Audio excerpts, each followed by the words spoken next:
That Christmas Eve, the biting cold of Texas seeped through my thin jacket as I stood before the glossy oak door. The phone in my hand was still warm from my grandfather's brief call. "Alexander, come over right now. I'm at your parents' new house," he had said, his voice brimming with joy, as if he were waiting to share a wonderful secret. Grandpa Henry, a successful businessman, always busy with his construction company in New York, rarely had time to visit. Just the thought of seeing him made me smile despite the bone-chilling cold of the winter night. I pushed the door open, and immediately the warmth from the fireplace and the savory aroma of roasted meat enveloped me. Grandpa sat at the head of the dining table, his eyes sparkling like stars when he saw me. He stood up and hugged me tightly, his familiar woody cologne making me forget all my exhaustion in an instant. "Alexander, do you like this house?" he asked, his voice full of pride, as if he had just handed me a priceless treasure. "Yes, it's a beautiful house, Grandpa," I replied, trying to keep my voice steady. "But it's my parents' house." A moment of deafening silence followed. Grandpa's face stiffened, his eyes widening as they darted from me to my father, Robert, then to my stepmother, Linda, sitting across the table. My father, who always maintained a calm demeanor, suddenly turned pale, his hand trembling as he held his wine glass. Linda coughed, forcing a strange smile, but her eyes glinted with panic. "Your parents' house," Grandpa repeated, his voice dropping as cold and sharp as the night wind outside. "Alexander, explain yourself." I didn't understand what was happening, but a sense of unease surged within me. I glanced at my father, waiting for an explanation, but he only lowered his head, avoiding my gaze. Linda quickly interjected, her voice trembling. "Henry, there must be a misunderstanding. This is the family's house." But Grandpa didn't look at her. He looked at me, and in that moment, I knew a terrible secret was about to be revealed. "Hello. My name is Alexander Hayes. The story I'm about to tell is about the years I lived in the shadow of injustice, sidelined by my own family. If you've ever felt like you didn't belong anywhere, like you were treated as an outsider, then perhaps you'll understand me. But even if you haven't, I still want you to hear this story. A story about a boy who grew up with a heart full of scars and how he found light amidst the darkness. I was born in a small suburban town in Texas, where the streets were lined with golden leaves in the fall, and everyone knew each other like family. But my family was different from the others. My mother, Sophia, passed away shortly after giving birth to me due to medical complications I still don't fully understand. All I know is that she was the only light I never got to meet. My father, Robert Hayes, was a stern man who always kept his distance from me, as if my existence was a reminder of the pain he wanted to forget. When I was 4, my father remarried Linda, a woman with a cold smile and calculating eyes. They had a son together, Ethan, or Ethan as everyone called him. Ethan was the center of their world. To my father, Ethan was the pride and the future of the Hayes family. To Linda, Ethan was everything she lived to protect and spoil. And me, I was the stepchild, the unwanted kid, the faint shadow in the house I called home. From a young age, I felt the difference. When I was 6, I remember sitting in the corner of the living room watching Ethan receive a remote-controlled toy car. The kind every kid dreamed of. I got a used plastic car with chipped wheels, which my father said was good enough for me. "Ethan needs new things to develop his intellect," Linda said, as if I wasn't worthy of anything better. When I got high grades at school, my father would just nod and say, "Not bad, but don't get complacent." Meanwhile, if Ethan got a C, the whole house would celebrate as if he'd won a Nobel Prize. I wasn't a jealous kid, honestly. I just wanted to be loved, to be acknowledged, even just once. But as the days passed, I realized that in my father's and Linda's eyes, I was never good enough. Linda would say things like, "Alexander, why don't you try to be more like Ethan?" Or, "You should be grateful to live in this house." Those words, no matter how softly spoken, cut into me like knives. I started to wonder, was I really a burden? Was I truly unworthy of love? Our family wasn't poor, but we weren't rich either. My father worked as the manager at a local insurance company, while Linda stayed home as a housewife, doting on Ethan like he was a little king. I wasn't allowed to complain, because my father always reminded me I was lucky to have a roof over my head. But that roof never truly felt like mine. My room was a tiny attic space with a creaky old bed and a window overlooking a dark alley. Meanwhile, Ethan had a spacious room filled with toys and posters of famous bands. Once I asked my father why I couldn't have a room downstairs like Ethan, and he snapped, "Don't ask for too much, Alexander. Know your place." I grew up with words like those reminders that I wasn't important in this family, but I didn't let myself drown in sorrow. I learned to smile, to pretend everything was fine. Even though a storm raged inside me, I told myself that one day I would escape the shadow of this family and prove I wasn't the useless person they thought I was. When I was 19, I graduated high school with decent grades, though no one at home noticed. I dreamed of going to college, becoming an engineer, or doing something to make Grandpa, the only person who truly cared about me, proud. But that dream was quickly crushed. One evening when I asked my father about applying for scholarships or loans for college, he looked at me with cold eyes. "Alexander, we don't have enough money," he said. "Ethan needs to be prioritized. He has great potential, and we have to invest in him." I stood there stunned, feeling like the world was collapsing beneath me. Ethan, the brother who only played video games and hung out with friends, was the one chosen to fulfill his potential. I didn't argue. I didn't cry. I just nodded and left the room. That night, I lay on my old creaky bed, staring at the cracked ceiling, and promised myself I would rise on my own. If my parents didn't believe in me, I would believe in myself. I started working at a Walmart in town, first as a cashier, then as a stockroom worker. The job wasn't easy.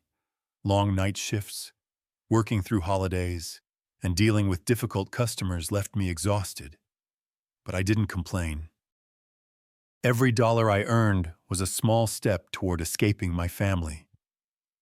I rented a small, run-down apartment with stained walls and a leaky faucet. But at least it was mine. I no longer had to hear Linda's snide remarks or see my father's disappointed looks.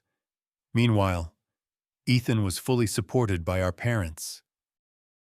He attended a prestigious private school, drove a brand new car our father bought, and never had to lift a finger. Once Linda came to the store where I worked, saw me behind the cashier counter, and smirked. "Alexander, this is what you're doing. Such a shame. Ethan will never have to do menial work like this." I gritted my teeth, forcing a smile, but inside I wanted to scream. Why? Why wasn't I worthy of the same opportunities as Ethan? Those years, I lived in loneliness. I didn't have many friends because I spent most of my time working and saving money. But I wasn't entirely alone. Grandpa Henry was the one bright spot in my life. He lived in New York running a large construction company. He was a man of work. Occasionally when he had time, he would call me. Those calls were my lifeline. He talked about his projects, asked about my life, and always said, "Alexander, you're a strong young man. Don't let anyone make you think otherwise." I never told him how my father and Linda treated me. I didn't want him to worry, and part of me feared that if I spoke up, he'd think I was weak. Grandpa was the only one who told me about my mother. He said Sophia was a gentle woman who loved books and dreamed of a fair world. He blamed himself for not being there when she gave birth to me, as work had kept him away. If I had been there, things might have been different, he said, his voice choking. I didn't blame him. I only wished I could have met her, even just once, to know I had been loved.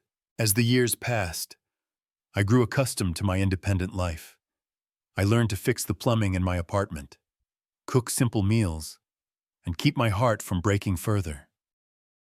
But deep inside, there was always an emptiness, the void of a family I never truly had.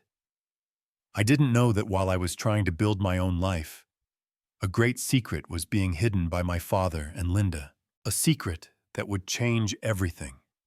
When I was 22, I was still living in my tiny rented apartment on the south side of town, working night shifts at the supermarket. Empty mornings, simple meals, and interrupted sleep had become so routine that they no longer felt unusual. I didn't have much, but I had my freedom, my own space, and a shred of self-respect that I had paid for with years of silent endurance. One early summer afternoon, while I was processing payments at the employee checkout, my phone buzzed. It was a text from Linda. "Come to the new house tonight. Address is 1432 Hollow Creek. Small party." I read the message 3 times, staring at the screen as if it would explain itself. I had never heard them mention anything about moving. There had been no hint that they were looking for a new house, and certainly no one had asked if I wanted to move in with them. I hesitated. Part of me wanted to ignore it, to act as if nothing had happened. But then I thought, maybe this was a chance to reconnect, even just a little, even if it was just a polite gathering. I wanted to go, maybe to congratulate them, maybe to prove that I was no longer the sullen, quiet kid I used to be. I had changed, and I thought maybe they had too. I stopped by a small liquor store near the supermarket and picked out an affordable bottle of red wine, then swung by the embroidery shop to collect a handkerchief I had ordered the previous week, a small gift with the initials RH embroidered on it. I didn't have much money, but I wanted the gift I brought to be thoughtful. The new house was in a newly developed residential area on the west side of town, a place I had never set foot in. As my car turned onto a street lined with newly planted maples and manicured green lawns, it felt like I was entering another world. 2-story semi-classic houses with wooden doors, gray-tiled roofs, and red brick steps. Everything exuded a sense of abundance and order that I had never felt in our old house. I parked in front of the house with the address Linda had sent. It was a cream-colored home with a stone-stepped front yard, a wide porch, and arched windows overlooking a garden. I got out of the car, holding the bottle of wine and the gift, and stood still for a few seconds in front of the door. For some reason, my heart was pounding. Not out of excitement, but because an indescribable feeling stirred within me, as if I was about to step into something that didn't belong to me. Linda opened the door. She was wearing a silk dress, her makeup meticulously done. "Oh, Alexander, come in," she said, her smile as thin as the layer of blush on her cheeks. I stepped inside and looked around. A spacious living room with glossy wooden floors, a granite fireplace, beige armchairs, and a classic chandelier. Family photos already hung on the walls. My father and Linda's wedding picture, Ethan holding a sports trophy. No photos of me. I wasn't surprised. My father was in the kitchen opening a bottle of wine, dressed in a white dress shirt, looking more relaxed than usual. When he saw me, he gave a single nod. "Oh, you're here." Nothing more. I handed over the wine and the gift, saying, "Congratulations on the new house, Dad." He took them, set them on the table without opening them, and turned away. The party consisted of just a few people, new neighbors, an older couple who were friends, and one of my father's colleagues. They chatted animatedly about the neighborhood, rising property prices, interior design, and the pool they planned to build in the backyard. I sat in a corner, silent, listening. No one asked where I was from. No one noticed that I poured myself water instead of wine. "We had to search forever to find this house," Linda said to the person next to her, her voice brimming with pride. "Luckily, we closed the deal just before the market prices shot up." "Robert has a great eye for houses," my father nodded, smiling, not denying it. I sat there trying to smile along. I genuinely wanted to congratulate them, not for the house, but because I believed they had finally found something that made them happy. I didn't know that in that moment. I was congratulating them for taking a gift that rightfully belonged to me. That night, when I returned to my rented apartment, I opened my phone, intending to send Grandpa a quick message to check in, but I hesitated. He was getting older and busy. I didn't want to bother him. I set the phone down, lay on my bed, and stared at the peeling ceiling. Then I drifted off to sleep, completely unaware of the truth lying silently beneath my feet like an unexploded bomb. After the day I attended the housewarming party, everything seemed to return to its old rhythm, or at least the half-hearted routine I had long grown accustomed to. No one mentioned that day again. No one asked what I thought of the new house, and of course, no one brought up the possibility of me moving in with them. But something strange started happening. From that point on, for every major holiday, Thanksgiving, Christmas, Ethan's birthday, even my father and Linda's wedding anniversary, I received an invitation to their house. They weren't warm, heartfelt invitations, but curt text messages. 6:00 p.m. Come for dinner. Ethan's looking forward to seeing you. We have guests. Be on time. I went not because I believed they had changed, but because I still felt the duty of a son. Each time I brought a small gift, carefully chosen and wrapped by hand. But my gifts were usually set aside, unopened in my presence, and no one offered a clear word of thanks. And the strangest thing was, they started pulling me into family photos. The first time was that Christmas. Linda called me over saying, "Alexander, stand closer to Ethan. We're taking a family picture." I was surprised but stepped forward. My father stood in the middle, his arm around Ethan's shoulders. I stood at the edge of the frame, forcing an awkward smile. As the camera clicked, I felt like I had just stepped into a wordless play, and I was the supporting character thrown in to fill out the cast. In the times that followed, they kept pulling me into photos.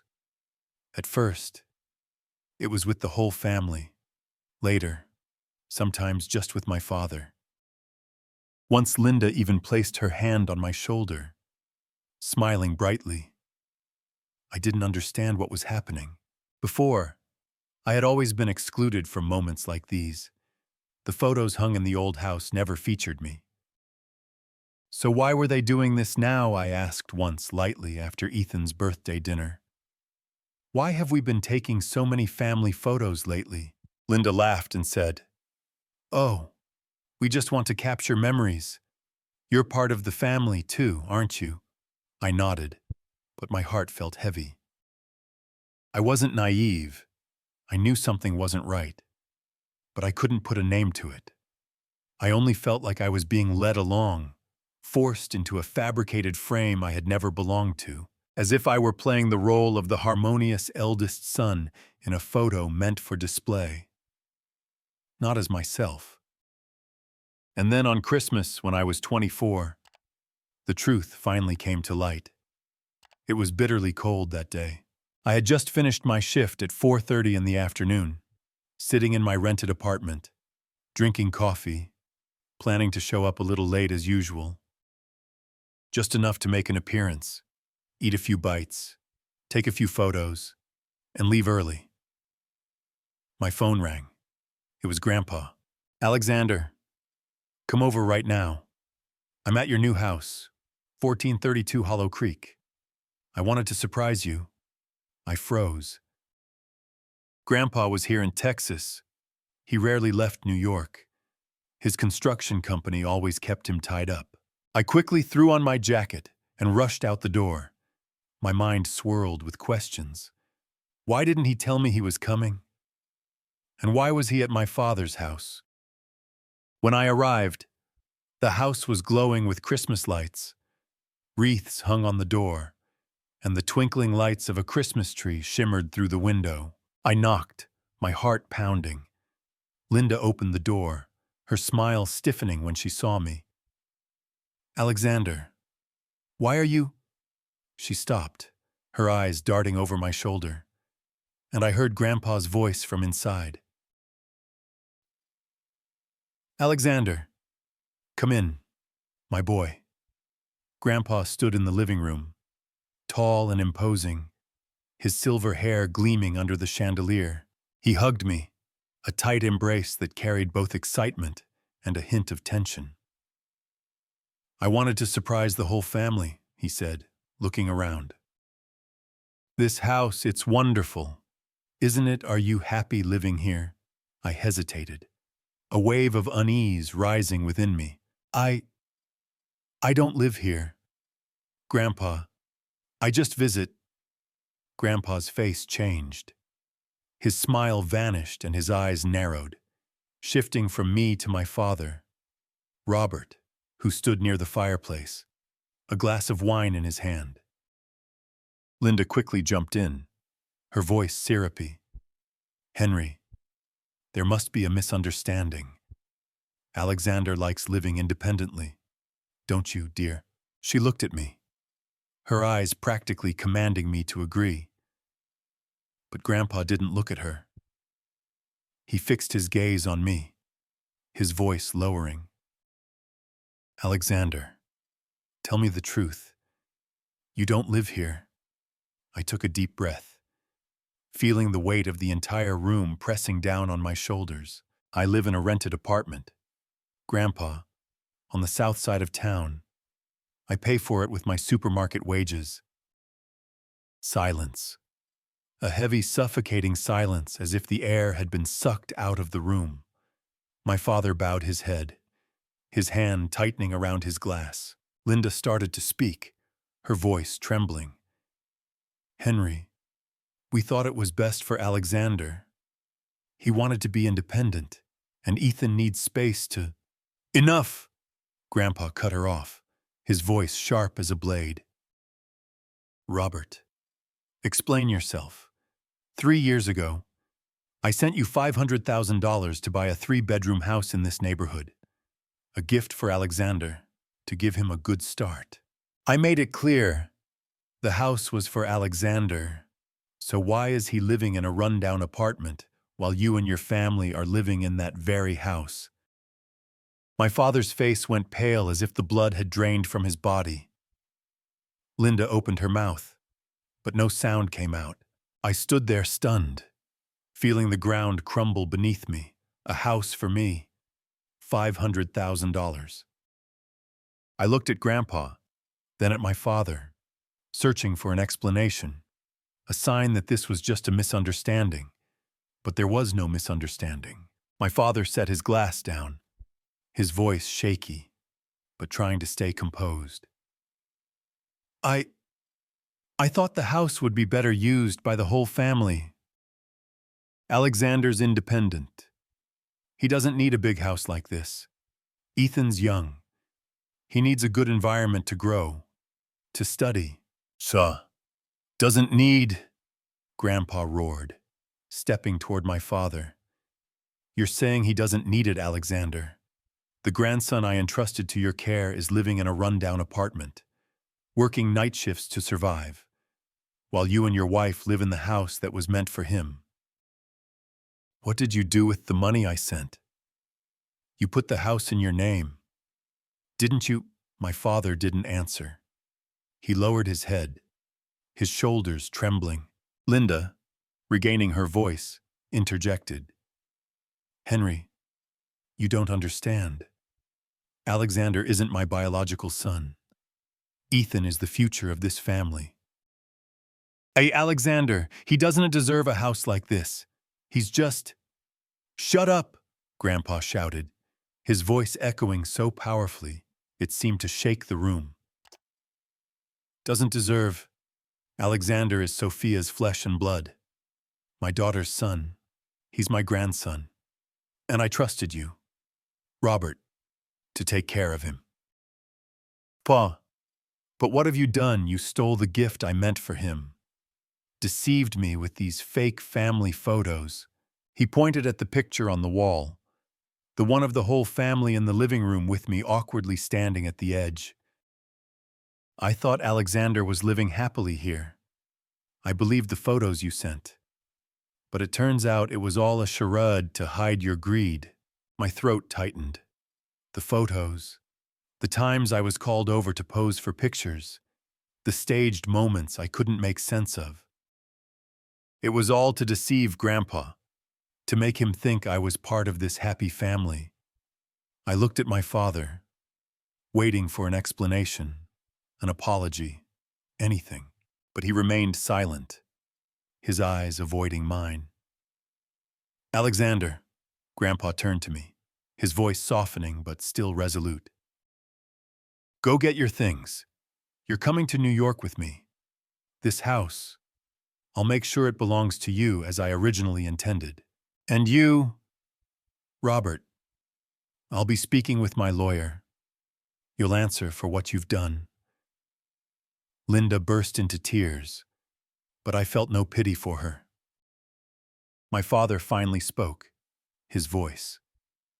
Alexander, I just wanted what was best for the family. Shh. Best for the family, I repeated, my voice calm but cold. You never considered me part of this family. I've spent my whole life trying to make you proud. But all you ever saw was Ethan. You took away my chance, and you didn't even bother to tell me the truth. I turned away, unable to look at him any longer. Grandpa placed a hand on my shoulder, his eyes filled with pain, but also unwavering determination. Let's go. Alexander, you don't need to stay here anymore. The chill of Christmas night bit into my skin as we stepped out of the house that was supposed to be mine.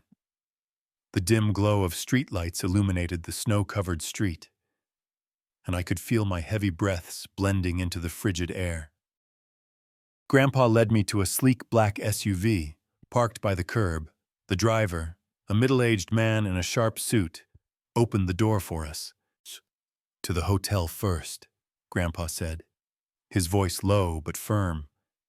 I slid into the back seat beside him, feeling like I was stepping into a different world. A world I never thought I belonged to. Are you okay, Alexander? Grandpa asked, his eyes gentle but piercing, as if trying to read every thought in my mind. I don't know. Grandpa, I replied, my voice. Everything's happening so fast. I still don't fully understand. He nodded, placing a hand on my knee. I know. But from now on, things will be different. You'll come to New York with me. We'll start over, just the two of us. I looked out the window, the Christmas lights blurring past like faint sparks. New York, a city I'd only heard about through Grandpa's stories, where he built his construction empire from nothing. I had never been there, never thought I'd have the chance. But now it was where I would begin again. A new life. A chance to escape the shadow of my past. The next morning, we took an early flight to New York. I sat by the window, gazing down at the endless snow-covered fields below, feeling like I was leaving behind an old, worn-out world for a dream. Grandpa sat beside me, quietly reading a business newspaper, but every now and then, he glanced at me with an encouraging smile. When the plane landed at JFK Airport, a biting New York wind greeted us. Michael, Grandpa's driver, was waiting with the familiar SUV. We drove through the bustling city streets where skyscrapers towered overhead, their steel and glass gleaming under the winter sun. I had never seen anything like it. Texas, with its narrow roads and modest houses, seemed to belong to another world. The car turned into an upscale suburban neighborhood where the streets were paved with stone lined with ancient oaks and sprawling mansions. Michael stopped in front of a large iron gate beyond which a driveway led to a 3-story mansion surrounded by perfectly manicured lawns and vibrant red rose bushes even in the middle of winter. My jaw dropped, unable to believe my eyes. "Is this your house, Grandpa?" I asked, my voice trembling. Grandpa laughed heartily, clapping me on the shoulder. "Welcome to my home, Alexander. And now it's your home, too." Grandpa's mansion wasn't just a house. It was a palace. The carved wooden front door opened into a grand foyer with marble floors, a spiral staircase leading upstairs, and abstract paintings lining the walls. The living room was 3 times the size of my rented apartment, with floor-to-ceiling windows overlooking a backyard garden, complete with a shimmering pool and an outdoor barbecue area. The scent of pine and leather from the luxurious furniture made me feel like I had stepped into a 5-star hotel.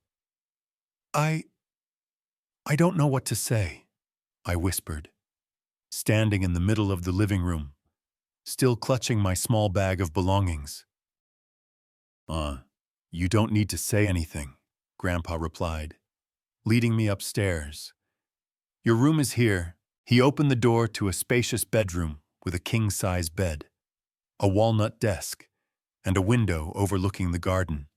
A brand-new laptop sat on the desk, and a soft, plush rug covered the floor. "This is where you can start over. No pressure, no burdens. Just a fresh start." I sat on the edge of the bed feeling like I was dreaming. Just hours ago, I was in my rundown apartment with a leaky faucet and peeling ceiling. Now I was here in a room I wouldn't have dared to imagine. But alongside the overwhelming awe was a lingering ache. The house in Texas, the house that was meant to be mine, still felt like a thorn in my heart. That evening, Grandpa took me to a fancy restaurant in downtown New York. We sat in a quiet corner, the candlelight flickering on the table.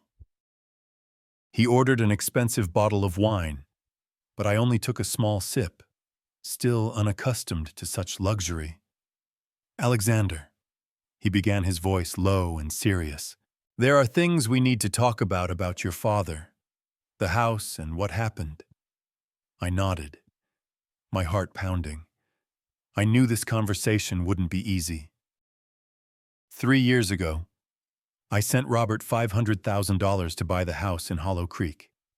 I wanted it to be a gift for you, a foundation for you to build your future. I was busy with the company, unable to oversee the purchase myself, so I trusted Robert to handle it. I thought he would follow my wishes. He paused, his eyes darkening. But I was wrong. I clenched my fists under the table, trying to keep my voice steady. "So, Dad kept the house for himself." "That's not all," Grandpa said, his voice thick with anger. "I've been sending Robert money since you were a child. Not just for the house. I sent money every year to cover your school fees, clothes, everything you needed to grow up in the best conditions. I thought Robert was taking care of you the way I wanted. But today, when I heard you talk about living in a rented apartment, working night shifts at a supermarket, I realized he kept it all for himself and his new family. It felt like someone had punched me in the chest. School fees, clothes, the things I never had. All those years wearing hand-me-downs, eating instant noodles, and working myself to exhaustion to make ends meet. It could have been different. My father, the man I tried so hard to please, had taken not only the house, but also the opportunities Grandpa meant for me. I didn't know about any of that money, I said, my voice choking. Dad never told me. I thought he didn't have enough, so I had to manage on my own. Grandpa slammed his hand on the table, making the wine glasses tremble. That bastard, he growled, drawing glances from nearby tables. I trusted him with you, thinking he'd treat you well. But he betrayed me. And he betrayed your mother, Sophia. Hearing my mother's name made my eyes sting. I had never met her. But through Grandpa's stories, I knew she was a gentlewoman who wanted a good life for me. The thought that my father had stolen what she and Grandpa intended for me ignited a fury I couldn't suppress. What are you going to do, Grandpa? I asked, though I could guess part of the answer. I'm going to sue Robert, he said, his voice cold as ice. I'll make sure the house is transferred to you, and I'll cut off all financial support to him. He doesn't deserve a single cent. I stared at the table in silence. Part of me wanted my father to pay, to face the consequences of his actions. But another part, the part that had grown up in neglect and pain, just wanted to let it go. I was tired of living in resentment. I didn't want my new life in New York to be tainted by lawsuits and disputes. Grandpa, I said, my voice soft but firm. Don't sue him. I know you're angry, and so am I. But it's already happened. I don't want to drag this out. Cutting off his financial support is enough to make them realize they can't keep taking advantage of you. I just want to start over here with you. Grandpa looked at me, his eyes softening, though I could still see the pain in them. Are you sure? Alexander, you have every right to claim what's yours. I'm sure, I replied. That house, it doesn't matter anymore. I want to build my future, not live to fix the past. He nodded slowly, placing a hand on my shoulder.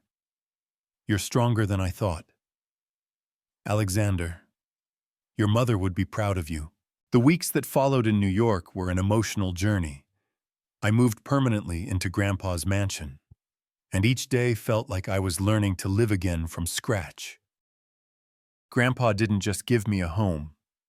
He gave me a chance to rediscover myself. He took me to visit his construction company, a modern building in downtown New York with bright offices and a bustling team of employees. He introduced me to everyone as Henry Hayes's grandson, and for the first time, I felt recognized, seen as a person of value. Would you like to try working here? He asked one day, as we stood overlooking a construction site in the suburbs. You don't have to do big things right away. You can start with small projects. Learn as you go. I hesitated. I had never imagined myself working in construction with its technical blueprints and complex numbers, but the trust in Grandpa's eyes made me want to try. I'll give it a shot. Grandpa, I said, but I can't promise I'll be good at it right away. He laughed heartily.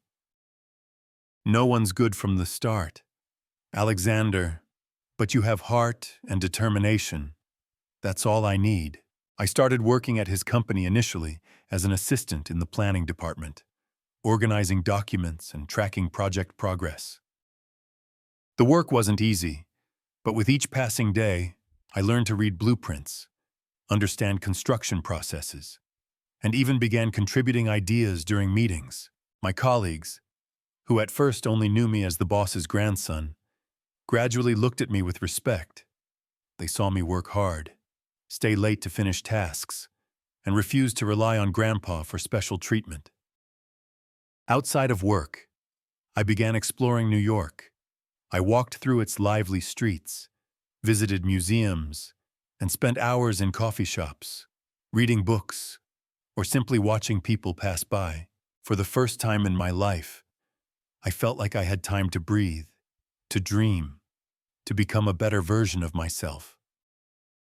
Though life in New York gave me hope, the scars of my past didn't fade easily. Some nights I lay in the comfortable bed in my new room, but dreamed of my old rented apartment, hearing Linda's mocking voice or seeing my father's cold gaze. I wondered if I truly deserved this life or if it was all a dream that would vanish. Grandpa noticed when I grew quiet. One evening, as we sat by the fireplace, he handed me an old framed photo. It was my mother, Sophia, smiling brightly, holding a small dog. "Your mother always wanted you to be happy," he said.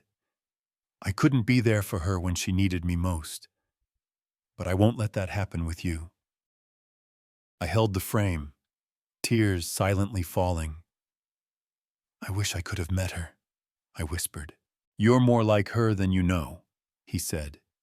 "She was strong but gentle. You have her heart." Those words were like a healing balm. I started keeping a journal, writing down my thoughts, dreams, and even my pain. I no longer wanted to run from my past.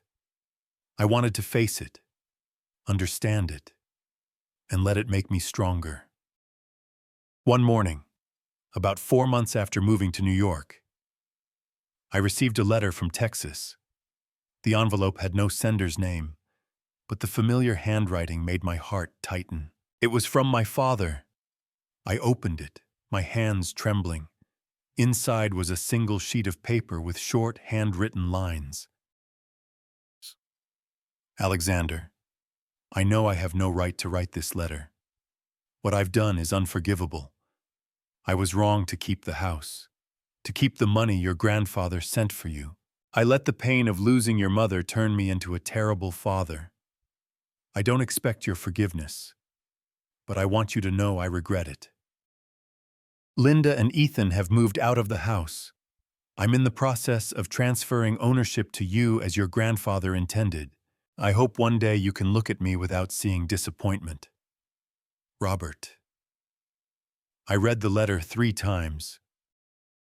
My emotions, a mix of anger, pain, and a faint sense of relief. I didn't know if I could forgive him.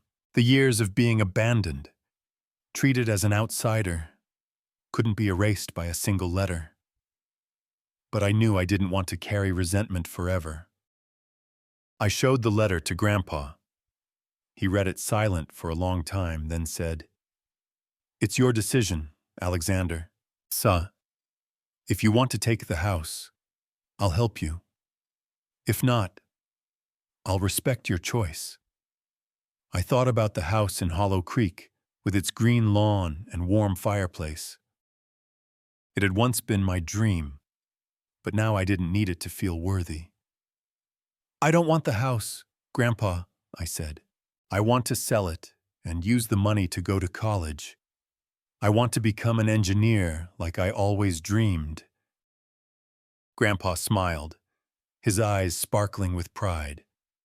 "That's my grandson. I enrolled in a university in New York, majoring in civil engineering.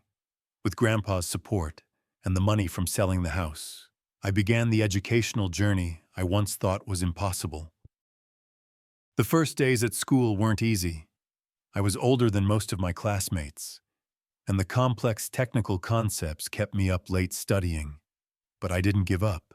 Whenever I felt like quitting, I thought of my mother, Grandpa, and the promise I made to myself. I wouldn't let my past define my future. In New York, I also found new friends, people who didn't know my past, but liked me for who I was.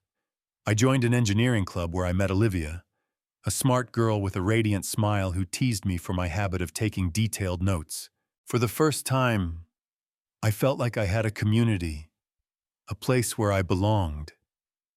Grandpa remained my greatest anchor. He wasn't just a guide, but a friend, always reminding me that I was stronger than I thought. Some evenings we sat by the fireplace sharing stories about my mother, about the days he built his company, and about my dreams. The house in Texas was sold, and the money was deposited into my tuition account. My father didn't contact me again, and I didn't reach out to him. Maybe one day I'll be ready to talk, to forgive, but for now, I wanted to focus on the present, on what I could build. 3 years have passed since that fateful Christmas night when the truth about the house and Grandpa's money was exposed. New York has become my home, not just because of its bustling streets or towering skyscrapers, but because it's where I found myself. I'm in my second year of college, majoring in civil engineering, and each day, I feel closer to my dream of becoming an engineer, a dream my father once crushed with the excuse of not enough money. I found a community of friends, a clear purpose, and most importantly, a sense that I deserve what I've achieved. But while I was building my new life in New York back in Texas, my father's family, Robert, Linda, and Ethan, was falling apart. I didn't know much about them over the past 3 years, except for a few rumors from old acquaintances in town.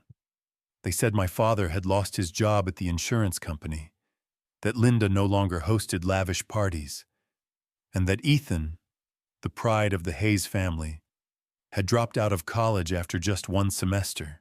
I didn't dwell on it. The past was the past, and I had learned not to let it pull me back. Until one day, the past came knocking. One late autumn afternoon, while I was studying for midterms in the university library, my phone buzzed. It was an unfamiliar number from Texas. I hesitated, but answered. Linda's voice came through weak and trembling, devoid of the arrogance it once carried. "Alexander, it's Linda," she said, her voice faltering.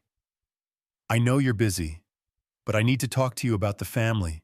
I gripped the phone, a chill running down my spine.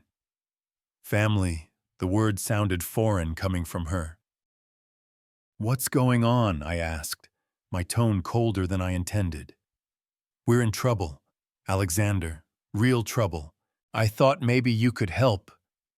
I stayed silent, letting her continue.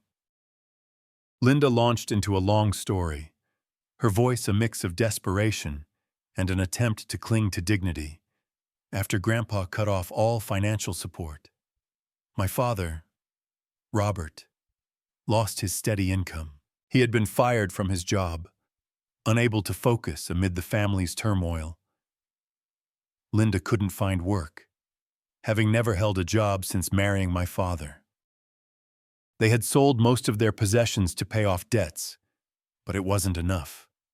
The house in Hollow Creek, though transferred to me and later sold, was no longer theirs to live in. They had moved to a small apartment on the edge of town, which Linda described as cramped and unworthy of our family. And Ethan, Linda paused, her voice choking. "Ethan's struggling. Alexander. He's working at a fast food restaurant, but he's not used to it. He doesn't know how to handle things like that. He needs help." I let out a laugh, not out of amusement, but from the irony. Ethan, the spoiled little brother who was once treated like a king, now had to work to survive. Ethan, who had a new car, a room full of toys, and never had to worry about money, was now struggling in a job I had done since I was 19. I felt a fleeting sense of satisfaction, but it was quickly replaced by an emptiness. "Linda," I said, my voice calm but firm. You're calling me for help after everything that happened, after Dad took my house, after you said I didn't deserve it. You think I'll forget the years I was treated like an outsider, like a burden. Linda was silent for a moment, then spoke, her voice almost a whisper. Alexander, I know we were wrong, but we're family. Ethan's your brother. You can't turn your back on your family. Family, I repeated, my voice laced with bitterness. You and Dad never treated me like family. You said I wasn't worthy. Dad took not just the house, but the money Grandpa sent for my education, for my life. And now you want me to help Ethan, the one who was always favored over me. No. Linda, let Ethan learn to stand on his own like I had to. Let your family figure it out. I don't owe you anything. I hung up, my hands still gripping the phone, my heart pounding. Linda's words echoed in my mind. Family. Ethan needs help. But those words no longer had the power to sway me. Not after everything they had done. Over the past 3 years, I hadn't heard directly from my father, Linda, or Ethan. Bits of gossip from Texas reached me through old acquaintances, but I didn't seek them out. I was busy with my new life in New York, my classes, projects at Grandpa's company, and evenings spent talking with Olivia, my increasingly close friend. But those rumors, though I tried to ignore them, crept in like cold gusts from the past. My father, Robert, had once been a confident man, always maintaining a calm, authoritative presence in the family. He worked at the insurance company with a salary that supported a comfortable lifestyle for Linda and Ethan. But after that Christmas night 3 years ago, when Grandpa cut off all financial support, everything began to unravel. His company faced market struggles, and he, distracted by family tensions, couldn't hold on to his managerial position. He was fired 7 months after the incident and hadn't found stable work since. The savings he had accumulated from Grandpa's money meant for me, had been squandered on luxuries, a new car for Ethan, family vacations, and parties to keep up appearances with neighbors. When Grandpa's money stopped coming, they could no longer sustain that lifestyle. Linda, once proud of being the perfect housewife, couldn't adapt to earning a living. She had never worked, never needed to. Her skills were limited to hosting parties and shopping. When the family had to move out of the Hollow Creek house, the house I sold to invest in my future, they relocated to a small 2-bedroom apartment on the edge of town, which Linda called unworthy. The apartment was cramped and run down with stained walls and a leaky plumbing system, a painful contrast to the luxurious house they once called home. They sold Ethan's car, his expensive toy collection, and even Linda's prized jewelry, but the debts kept piling up, from mortgage loans to unpaid bills. Ethan, the brother once hailed as the future of the Hayes family, dropped out of college after 1 semester. Accustomed to being pampered, he couldn't handle the pressure of academics or responsibility. Instead of continuing his education, Ethan took a job at a fast food restaurant in town.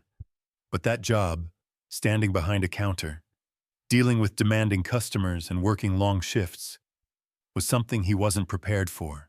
Ethan, who once mocked me for doing similar work, now faced the reality that he lacked the skills or patience to succeed in such an environment. His co-workers complained that he was slow, unfocused, and prone to mistakes. He was fired after 4 months, and since then bounced from job to job, never lasting long. I learned these details not because I sought them out, but through whispers from old acquaintances in Texas. A few of Grandpa's friends, still in touch with him, shared the story of Robert's family's downfall as a cautionary tale. They said Linda was now trying to sell products online without success. My father worked part-time at an auto repair shop. But the income wasn't enough to cover living expenses. They lived in hardship. And for the first time, they faced the reality I had known since childhood: scarcity and the struggle to survive. A month after Linda's call, I received another letter from my father. It wasn't an apology like the last one, but a plea. He wrote that the family was on the brink of bankruptcy. The apartment they rented was now at risk of eviction due to unpaid rent. Ethan, after being fired from his third job, had given up on finding steady work and started hanging out with a bad crowd, drinking, and causing trouble in town. My father wrote that he had no one else to turn to, that I was their last hope. He used the word family repeatedly, as if it could awaken some sense of duty in me. I read the letter in my room at Grandpa's mansion, sitting on the king-size bed I still wasn't entirely used to. Each word felt like a knife reopening old wounds. I remembered the years of being pushed aside, being called unworthy, being compared to Ethan as a reminder that I was never good enough. I remembered the nights lying on the creaky bed in the attic, wondering why I wasn't loved. And I remembered that Christmas night when I learned that everything I had longed for, a home, an opportunity, had been stolen by my father and Linda. I called Grandpa and told him about the letter. He listened, his eyes darkening just as they had that Christmas night 3 years ago. "What are you going to do?" he asked, his voice steady, but not pressuring. He always respected my decisions, though I knew he was still furious about what Robert had done. "Shh, I'm not going to help them," I said, my voice firm. They had their chance. Ethan had everything I didn't. A car, a nice room, our parents' love. If he has to work to survive now, that's a lesson he needs to learn. I pulled myself up from nothing. "I don't owe them anything." Grandpa nodded, saying nothing more. But I knew he approved of my decision. He had once wanted to sue Robert to seek justice for me, but I had chosen to let the past go. And now I chose not to let it drag me back. While Robert's family struggled in Texas, I continued my journey in New York. I aced my midterms, and Olivia, my close friend, threw a small party to celebrate. She had become an essential part of my life, not just for her radiant smile, but for the way she made me feel like I was enough. I took on more work at Grandpa's company, handling larger projects and even leading a small construction job in suburban New York. Each step was proof that I didn't need my father's or Linda's validation to succeed. I also began writing a book, not to recount my story, but to document the lessons I'd learned about resilience, finding self-worth, and overcoming the scars of the past. I didn't know if it would ever be published, but writing it was a way to heal, to turn pain into strength. One winter day, as I walked through downtown New York, I unexpectedly saw Ethan.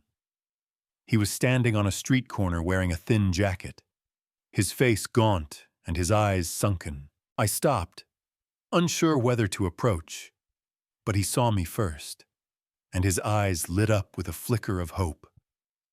"Alexander," he called, his voice hoarse. How are you?" I nodded, keeping my distance. "I'm fine, Ethan. He gave a weak smile, no longer the arrogant boy I once knew. "Not great," he admitted. Things aren't like they used to be. Can you help me?" "Just a little. I don't have anyone else." I looked at him, remembering the times he was favored, the times I was pushed aside. "Ethan," I said, my voice calm but unyielding. "I had to stand on my own when no one helped me. You can too. get a job, learn to take responsibility. Don't look to me to fix what your family did wrong. I turned and walked away, continuing down New York's snow-covered streets. I didn't look back, not because I didn't care, but because I had chosen myself. Looking back on this journey, Alexander stands as a beacon of resilience. Despite years of neglect from his father, Robert, and stepmother, Linda, he forged his own path with quiet determination. Robert, blinded by grief and favoritism, chose selfishness over fairness, squandering the opportunities meant for his son. Linda, with her calculating ways, enabled this injustice, prioritizing Ethan above all. And Ethan, once pampered and arrogant, now faces the harsh lessons of life without a safety net. Grandpa Henry emerges as the true hero, a pillar of unwavering support, offering not just wealth, but genuine love and guidance. This story teaches us profound lessons. It reminds us that true family is built on equality and care, not blood alone. Alexander's choice to forgive without forgetting shows the power of moving forward, turning pain into strength. We learn that entitlement breeds weakness, as seen in Ethan's downfall, while hard work and self-belief lead to triumph. The human message here is clear. Everyone deserves a chance to shine, no matter their start. In a world full of hidden scars, kindness and justice can heal deep wounds. It urges us to reflect on our own lives, to value those who uplift us, and to stand up against unfairness. If this tale touched your heart, remember, stories like these inspire change. Share your thoughts below. Have you faced similar family struggles? How did you overcome them? Your comments mean the world and help spread these messages further. Don't forget to like this video if it resonated with you. It encourages more content like this. And if you're new here, hit that subscribe button. Join our community for more heartfelt stories that explore life's deepest truths. Together, we can find light in the darkness. Thank you for watching.